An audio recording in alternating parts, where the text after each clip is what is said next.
Hey everyone, welcome to another video. Remember, if you love film, gaming, or television content, please consider clicking that subscribe button because now that we are in 2023, it's time to talk about 2023 by giving you my most anticipated films of the year.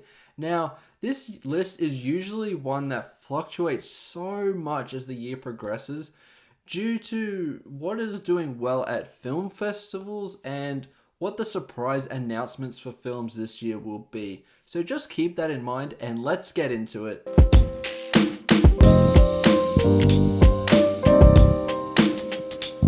At number 15, I have a film surrounded in doubt and has had the rockiest shoot ever, but I can't help but feel curious as to how it's going to turn out, and that is The Flash.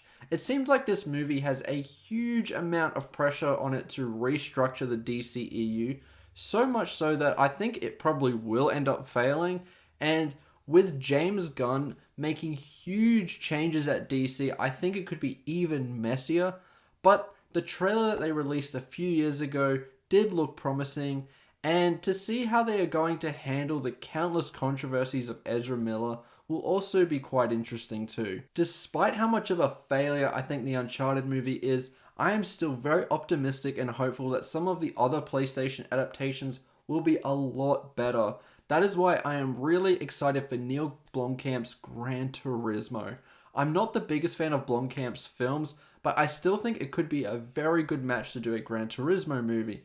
If you don't know, this is a series of racing games and some very definitive games in my life that I have engaged with for a very long time, since I was a kid.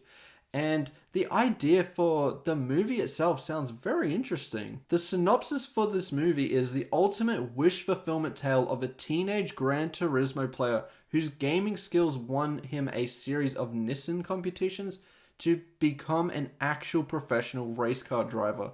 I don't know about you, but that sounds really fascinating because if you know the games, if you just tried to adapt them one to one, it would be quite weird because there's practically no story. For me, it's kind of a role-playing experience if you're looking for that kind of story.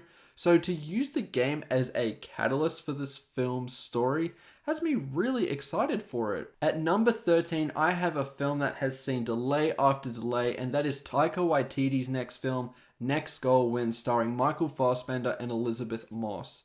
Taika Waititi is just one of those directors who I will always be excited for their next movie. He seems like a director who people love to hate at the moment because of Thor Love and Thunder, which was seen to be a little too jokey.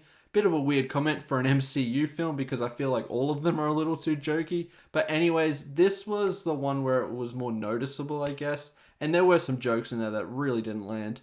With all that said, he seems to be moving away from the MCU, and honestly, I'm very happy because I much prefer his more original stuff where he isn't tied down by this universe. His last film outside of the MCU was Jojo Rabbit, which was my favorite film from him. It was so phenomenal and it won him his first Oscar.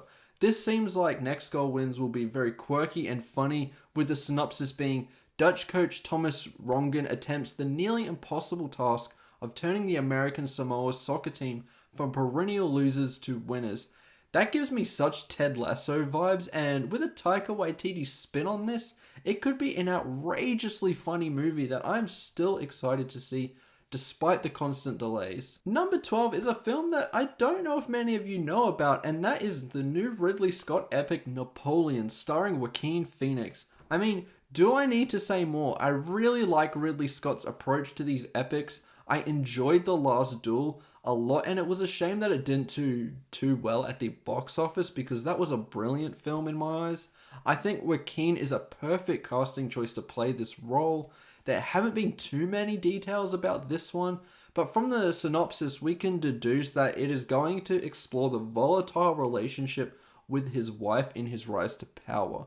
He is a fascinating figure in history, and he's one that I haven't learned too much about. A lot of my history knowledge goes towards the Romans and Greeks in ancient times, and not something as modern as the French Revolution. So to learn more about this film is something that I'm really excited about. Number 11 is just a part of a franchise I really enjoyed growing up, and it is one of the few series where I actually read all the books, apart from the one that they're now adapting, and that is The Hunger Games: The Ballad of Songbirds and Snakes.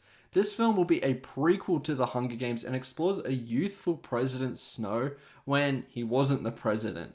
It sounds fascinating, but I do have some nervousness here because these prequels to these franchises from 10 or so years ago just aren't the best. I mean, Fantastic Beasts is a prime example of that. And because of that, I do have some doubts. However, the cast is surprisingly great.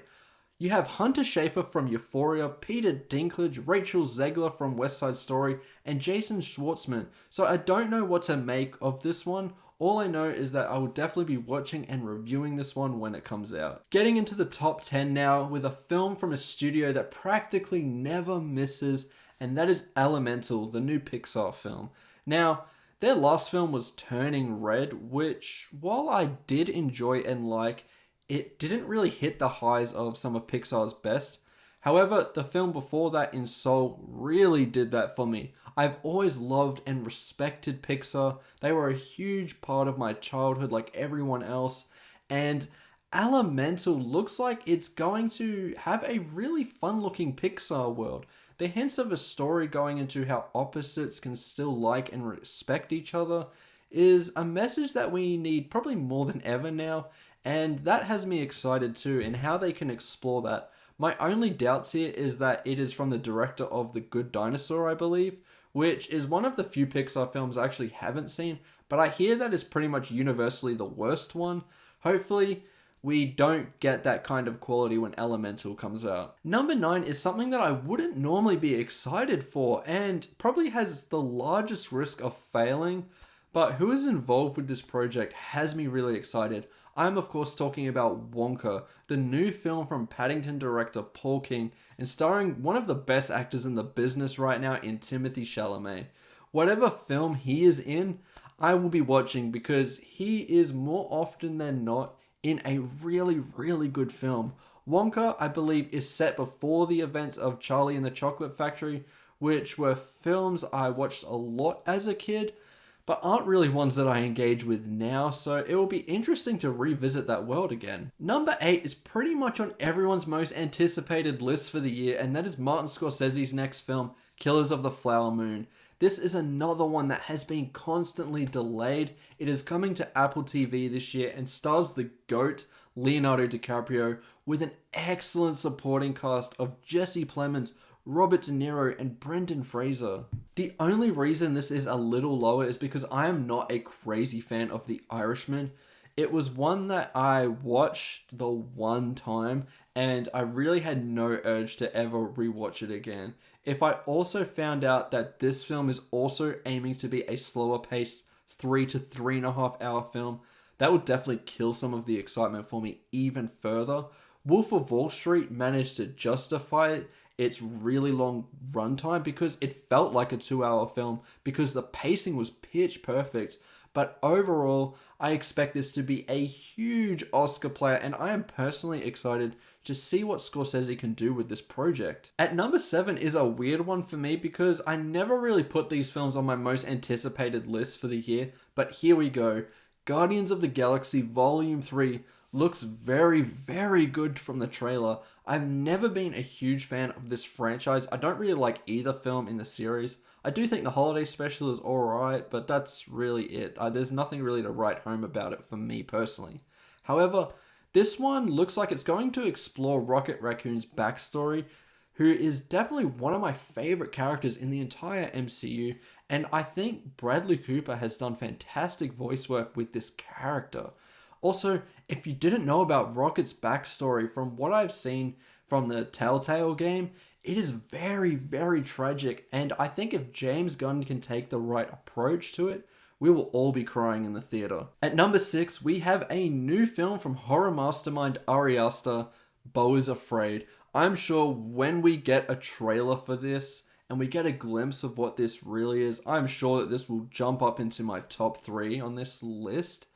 Both features from Ari Aster in Hereditary and Midsommar are some of the very best in the entire horror genre, with the former being my favorite horror film ever, and featured one of the greatest performances ever from Toni Collette. Beau is Afraid, formerly known as Disappointment Boulevard, stars Joaquin Phoenix, which seems like a perfect combination of director and performer. I believe Aster has also made a short movie, which is the genesis for Beau is Afraid. I haven't seen it yet, but I definitely will check it out after I see the feature first, just because I don't want to spoil anything for myself. The only thing that makes me a little worried is that I'm hearing that this could be around 3.5 hours long. I just don't really have that time anymore to really enjoy a film with a mega runtime like that. So that could definitely be something that could weigh this down a lot in my eyes. However, apart from that, I'm expecting nothing less than another masterpiece from this truly great auteur. Number 5, of course this was going to be on the list. It's the new film from Greta Gerwig, Barbie, one of the most talked about films in a while. The trailers did a good job of not really telling anyone what this really is. I'm honestly just along for the ride here, because this has been on my radar for about 3 years before this even got a synopsis. I knew the talent behind it and I was just in automatically. You have Greta Gerwig directing. I'm not a fan of her debut in Lady Bird, but I love Little Women. You also have Noah Baumbach writing, who is one of my favorite writers right now. In the cast, you have two people who are some of my favorite actors on the planet in Margot Robbie and Ryan Gosling. Indirectly, Barbie herself did have a role in my childhood. I have a little sister who, when she was younger, loved Barbies. She had a ton of them. So to see this film potentially explore the impact Barbie has had on so many young girls and boys seems like a really cool thing to explore. This will probably sit around 50 on Rotten Tomatoes when it comes out though, because it feels like the type of thing where people will really, really love it and really, really hate it. And that's just my prediction right here, right now. I can just see that happening. Number 4, we have a film that is a follow-up to one of the best animated films ever in Spider-Man Across the Spider-Verse. The first one shocked me because I had pretty much zero expectations for it to be good, and it became one of the best animated films ever, one of the best Marvel films ever, and one of the best superhero films ever. The sequel looks like it's going to go to some really bonkers places, and I'm really, really excited. I just hope it doesn't lose the heart that the first one had. Number 3 is another film we virtually know nothing about, but it is a new film from my all-time favorite director, so of course it makes the top 3. I'm talking about Asteroid City, the new film from Wes Anderson, a filmmaker who I have loved since I discovered his filmography. He is one of the few directors where I've actually seen all of his films, and I think half of them are masterpieces. His latest film, The French Dispatch, could be the most visually impressive film that I have ever seen, and it was my Best Picture winner for 2021. The cast, as per normal, looks absolutely stacked, with some of his regulars returning like Bill Murray, Edward Norton, and Adrian Brody, and some newcomers like Maya Hawke, Margot Robbie, and Tom Hanks. I think this could be something special, and I can't wait to find more information on what this could be in terms of its story. I guarantee you that it will be at least one of the 3 most visually impressive films of the year, because Wes Anderson is just that good. At number 2 is the follow-up to a film that made it into my top 10 list last year, and out of the Best Picture nominees is the film that I believe should have won Best Picture in 2021. I am talking about Dune Part 2. The first Dune was one of the most impressive blockbusters I have seen in a while at that time, and is just one of those films that actually aimed to push the medium forward with its world building and political storytelling. It pretty much did all the setup for this second one, which will probably be the payoff to all of the dream sequences and events that were placed in the first one. I cannot wait to see more of this dynamic between Timothée Chalamet's Paul Atreides and Zendaya's Chani. Denis Villeneuve is just one of the very best directors around, so I'm sure that he will deliver another cinematic event like he did with the last one, where you just have to see this on the big screen. We are also seeing some new talent enter the fold, with both Austin Butler and Florence Pugh joining the ensemble, and Christopher Walken playing the Emperor. It is going to be fantastic, and I can't wait to see it when this eventually releases. At number 1, I definitely have a film that could be knocked off this number 1 slot as we find more out about all these upcoming films and what's happening at the festivals. But as of right now, at the beginning of 2023, I have the new Christopher Nolan film, Oppenheimer. We have a fully fledged trailer and a release date, so I actually know something about this one. Like all Nolan films, this will probably be a fantastic experience in the cinema. I'm hoping there is going to be some kind of IMAX 70mm screenings near me, because I think this film is going to look gorgeous, and Nolan designs his films around those technical elements. It's funny, while he definitely is a director I adore, I love the Dark Knight trilogy. Inception is fantastic, and Interstellar might be my favorite sci-fi film ever. I definitely haven't enjoyed his 2 latest. I didn't even finish Dunkirk because I just got kind of bored, to be honest with you. I will give it a second chance because I want to like a Nolan film. But on that initial watch, it just didn't do too much for me. Tenet was one of the most disappointing films I have ever seen.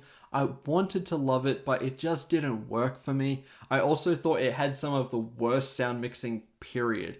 I don't care what the excuses are. If I can't hear what the characters are saying because of all of the surrounding effects are just drowning them out, is horrendous. It is another film though that I definitely want to give a second chance to. I honestly don't think Oppenheimer is going to have any of those problems. Cillian Murphy looks like he's coming for an Oscar nomination, and hearing stories of how they just somehow, some way, detonated real bombs because Nolan is all about practical effects sounds crazy, and I'm sure it is going to make the film look very, very impressive. This is another portion of American history that I don't know a whole lot about in terms of the details surrounding the Manhattan Project. So it will be really, really interesting to learn a little bit more, as well as getting wrapped up in that spectacle that is a Christopher Nolan film. Overall, 2023 looks like it's going to be a great year for films. I cannot wait to see what other gems appear. A24 is usually pretty cagey about their films until the festivals get underway, so I'm sure that there will be at least one of their films that managed to get onto this list as well.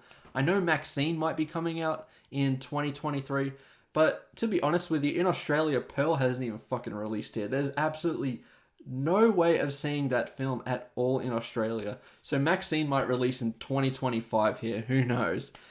But anyway, there are definitely tons of other films that I am super, super excited about that aren't on this list. Let me know in the comments below, what are some of the films that you're really excited to see? I would actually really like to know, because I want to discover something that might not be on my radar that could really appeal to me, that could get added onto this list in the future. I have a few more videos coming soon, such as my best games of the year, my Babylon review, my 2022 Oscars. That one's going to be absolutely insane. You don't want to miss that one. My Oscar nominations reaction, that's going to be a really good one too, and many, many more videos. So if you are interested in coming on this journey with me to navigate the world of film in 2023 and all of the awards season coverage, remember to like and subscribe, and I'll see you in the next one. Goodbye.